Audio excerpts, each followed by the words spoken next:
Ndị be anyị ekene m unu. Asị m ka ụbọchị nke taa dịrị anyị mma. Asịkwa m ka nke onye chiri ya zelu. Dịka o si dị, I said good morning, good afternoon, good night. Depends your time and your location. Is when I join today na Eastern News 24. I said ụbọchị nke taa ya mana na anyị mma. Na ya dịka echi na echi ada agwụ agwụ. Otu anyị kwuru otu aka ya dịrịrị. Ise. Dịka o si dị, before anyị gaa n'ihu gosi unu ya bụ ife anyị ji maka ya wee bịa n'ụbọchị nke taa. Tata bụ ụbọchị nke akara aka. Maazị Nnamdi Kanu bụ onye ndu nke ndị Igbo kọtụ. Tata bụ 19th of March 2024 bụ ụbọchị onye je kọtụ. Anyị jụrụ na-asụ unu kunu stay tuned na Eastern News 24 na anyị ga-ewetara unu ya bụ update dịka o si aga n'ilu akwụkwọ gbasara n'ụbọchị nke taa. And dịka anyị na-ewe olileanya na Maazị Nnamdi Kanu bụ onye ya pụta tata ka ya grant ya bel.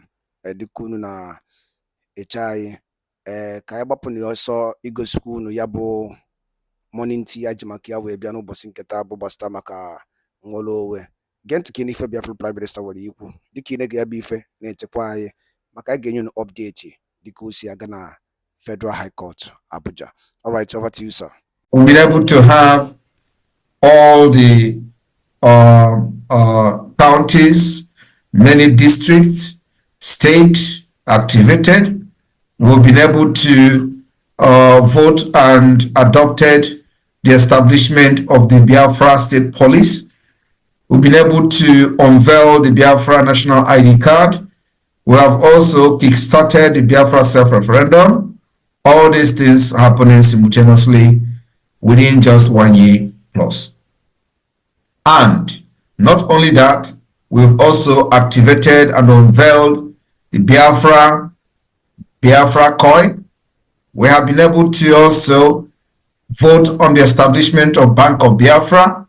We voted on the Federal Reserve, which will later, as will be contemplated, will later be called the Confederate Reserve, since we are practicing the Confederation, a Confederate state.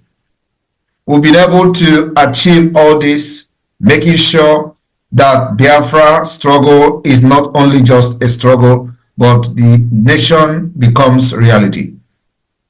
And on this note, we've been able to move the liberation of Biafra from awareness to a realistic restoration. For this realistic restoration, since we have been able to conquer the airspace, the airwave of Biafra, as being confessed by the Janjaweed terrorist army chief, we are now taking it to the global level, to the global stage. The global stage in the sense that the US Congress, United Nations, European Union level, that is our next target. And that's exactly what we are doing. We've already started that. Not that alone, we have also moving straight to getting recognition from many countries. That particular recognition is already on the pipeline. And we are expected to get at least 5 recognition before the declaration of Biafra, coming later this year, November, December. And I want everybody to understand that what we are doing today is something that God has ordained. No spirit, no man will stop Biafra from becoming an independent state this year. I want you to understand that this independent state is not going to happen just a one-time declaration. What we are going to do is the declaration of the restoration of independent state of Biafra. And then after that, we start the process of defending it. The defense of this Biafra nation is not going to happen in 1 day. It may not happen in 3 months. It may not even happen in 1 year. It may not even happen in 2 years.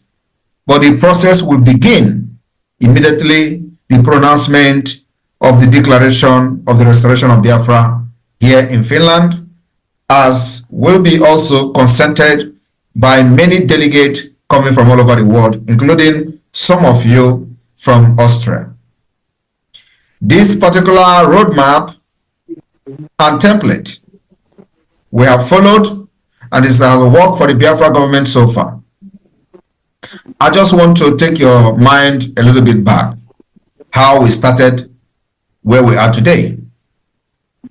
Today, we have been able to establish many liaison offices across the world, including in Austria. And we expect that these liaison officers and representatives of the Biafra Republic government in exile will increase as we forge ahead and get closer to the declaration of the restoration of independence of Biafra this year. Everything we are doing today is only going to work for Biafra and not anybody else. We are not going to follow the path previous people or previous agitators has followed. We are also not going to follow the path that many other nations has followed that work for them.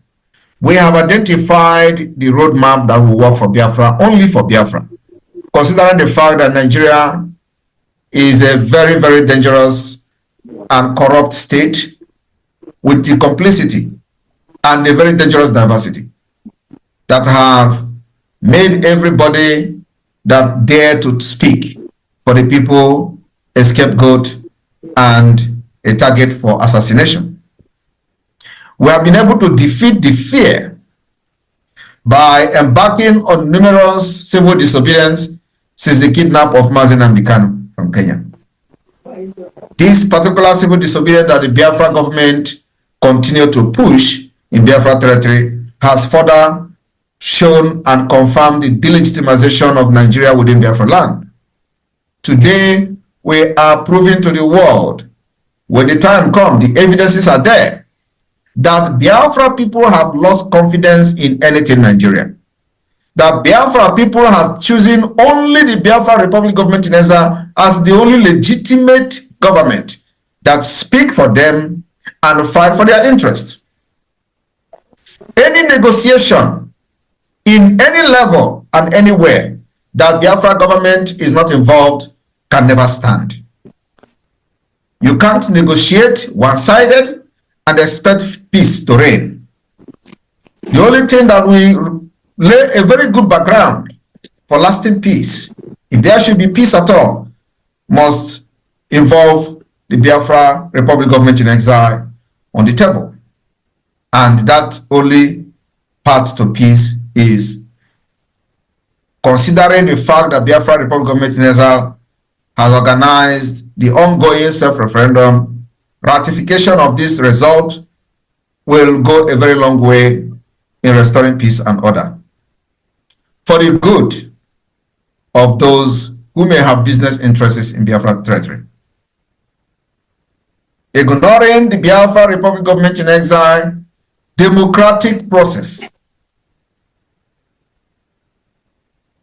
will backfire. As it stands today, we are not just fighting for freedom, we are also fighting to preserve our life, our culture, and the right to live. It is no longer about just independence. No, we are now fighting for survival. We are facing extinction, annihilation, ethnic cleansing, genocide, sponsored by the Nigeria government, and being orchestrated and powered by the Nigeria terrorist army. Today we have seen videos circulating on social media of the army having a badge that we are yet to confirm which country is that. We know that there are many mercenaries that have hired in the past. Most of those mercenaries were neutralized in Biafra territory as they come to kill our people.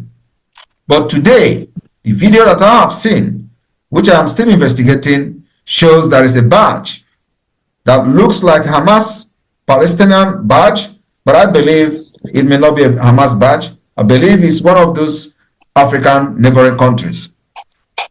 So it has come to the fact that a war has been brought to our doorstep. And those who will think that they are not going to support this Biafra today to defend our land against these invaders and murderers, you may be the next victim. It is the responsibility of every one of you, anywhere you are in the world today, to know that the only hope you have remains the Biafra Republic government in exile. And every other thing that comes with it Every other person that parade or group that parade themselves are free to do so, but must not interfere in the process that we have laid and the process we put on ground to see the restoration of independent state of Biafra starting from this year. I want everybody to understand that this struggle we left long time ago, and now liberation, is a process that must be followed diligently, step by step. As we move forward to the global stage to put Biafra on a global discussion, we have also set the principle that is going to guide this step. We've also made sure that many contact has been established for the speed up of the recognition of Biafra government. And this process is ongoing. Not limited to using lobbyists, not limited to using international consultancy firm, not limited to using whatever mechanism and measures necessary and available to us to see the recognition of Biafra government in the few coming months. People of Biafra in Austria, you have been a very big part and very big player of what you see today, the success we've recorded today in the exile government. I remember when this whole thing started, it was as if the whole world have ended on the side of the Biafra people. We saw how the Nigeria government bragged why they've blindfolded Mazi Nnamdi Kanu in Abuja, and every one of them were bragging and giving statement how Biafra hope has ended. They bragged that IPOB will no longer exist because there is something they know that many of you do not know. And that was the exposition that the so-called Chike Dozie made the other day. They said they have handed over the Eastern Security Network to governors and they are paying them. It is not a surprise because this is what we know. And there are many reasons. The decision we've taken today come with many, many reasons.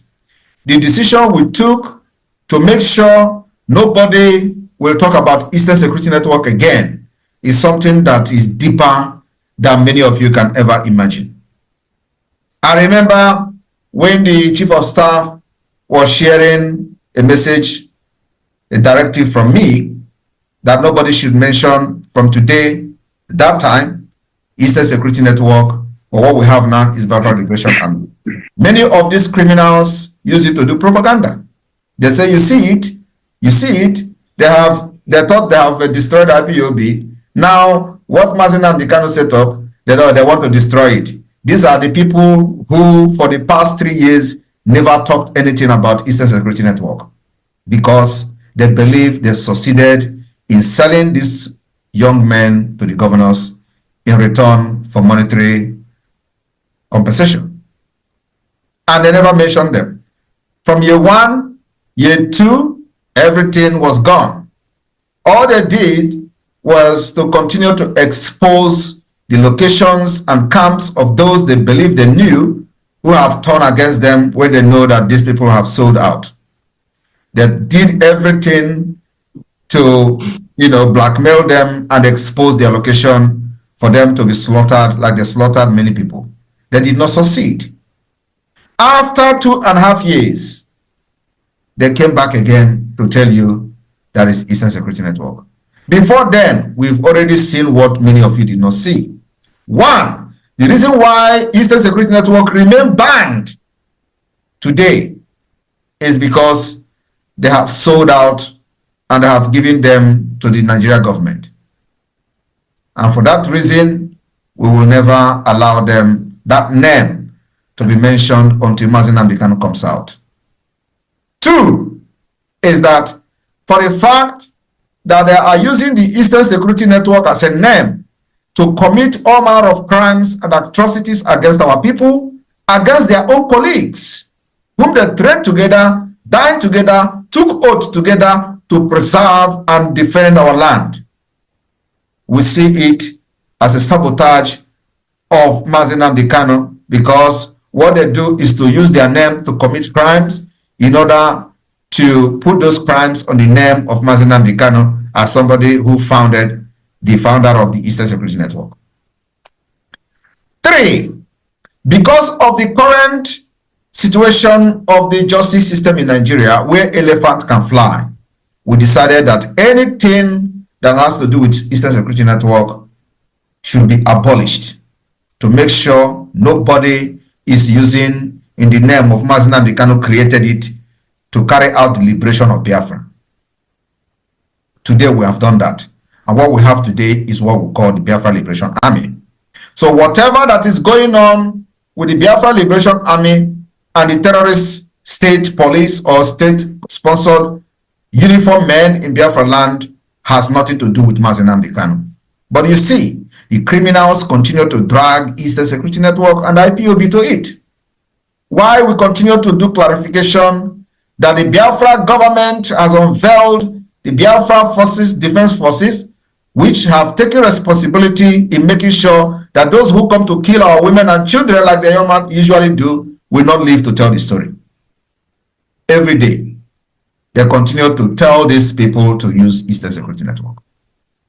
After 3 years, they came and gathered boys to snap pictures and snap videos and start sharing to social media. And nobody was asking them. In 2021, when they say everybody should return their guns and their damn gun, why did they do so? In 2022, none of these people talked about Eastern Security Network. In 2023, none of them talked about Eastern Security Network. What were they doing? Because it never existed. They thought they have sold everything, and those who know what was going on from the beginning immediately turned to autopilot. And they begin to expose them. They say, oh, see Hutokwa, ESN don't have camp there. Kigwe, ESN don't have, where they begin to point camps where the original Eastern Security Network has turned their back on them. Today, they did not succeed. We have fortified men with modern, sophisticated weapons to fight, and they have metamorphosed to Biafra Liberation Army. And by next October, November, December, it is no longer going to be just Liberation Army. That will become the full-fledged Biafra Army. And that's where we are going. But before then, wonders will happen in Nigeria. We are not backing down. And if you listen to the national anthem of Biafra, there is a lot of deep message from the national anthem you just listened to.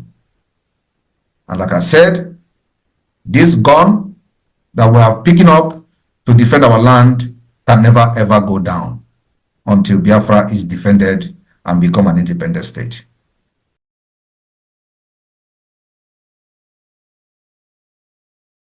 Aribo mamano dadu ndinu una nugo niye Biafran Prime Minister fugasi n'iru akwụkwọ dị iche iche dịka na-echekwa anyị kwunu unu gba akpụ na na-ewetara unu ya bụ update mana sikodo ka anyị unu morning tea kunu tegodi na ya bụ update ka ya drop gbasata maka ya bụ ka unu nke ọka ikpe ga-esi wee gaa n'ụbọchị nketa gịnị ka nwere ike ikwu gbasata maka ya bụ ife ndị a na Biafran Prime Minister kwuru n'iru akwụkwọ kabarụ ka drop your own comment on the comment below. ọzọ dị ka ibi ya bụ echefuna na ya bụ Eastern News 24 ka esi were wetara unu ya bụ ozi dara ndị be anyị ngwa nke mesịa n'ụmụ Igbo.